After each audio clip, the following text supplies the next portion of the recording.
क्या आपने कभी किसी ऐसे इंसान के बारे में सुना है जो मंदिर में पुजारी था, लेकिन भगवान को देखने की जिद कर बैठा और जब भगवान नहीं मिले तो मरने तक का फैसला कर लिया? आज हम बात करेंगे रामकृष्ण परमहंस की, जिन्हें लोग संत कहते हैं, लेकिन सच्चाई इससे कहीं ज़्यादा डरावनी है। क्या कोई इंसान ईश्वर से लड़ सकता है?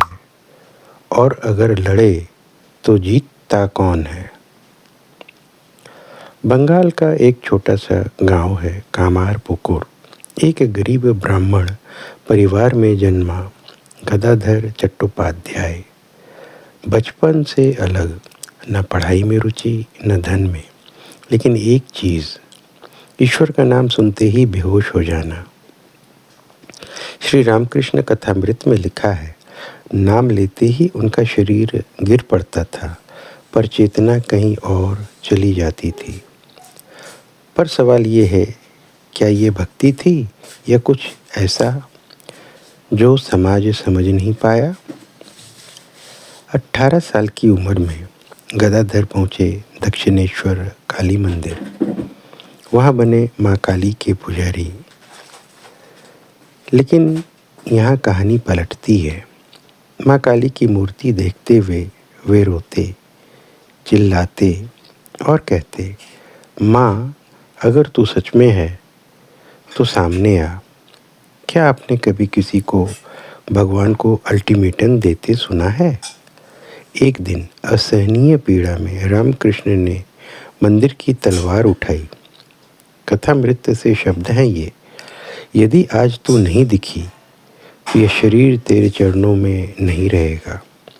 जैसे ही तलवार उठी, मंदिर, मूर्ति, दीवार सब पिघल गए।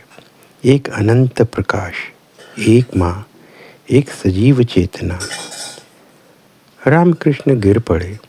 3 दिन तक शरीर जीवित, पर बाहर से मृत।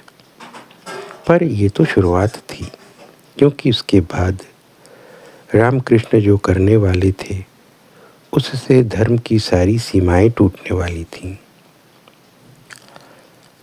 अब आप आंखें बंद कीजिए, सोचिए, अगर ईश्वर सच में सामने आ जाए तो क्या आप सह पाएंगे या पागल कहलाएंगे?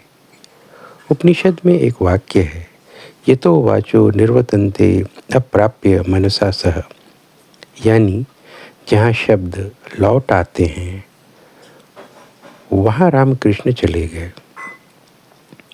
अगले एपिसोड में जब रामकृष्ण ने कहा, माँ काली ही नहीं, अल्लाह भी वही है, और पूरा बंगाल उनके खिलाफ खड़ा हो गया। क्या एक संत धर्म तोड़ सकता है? एपिसोड के इस दूसरे भाग में यह रहस्य खुलेगा।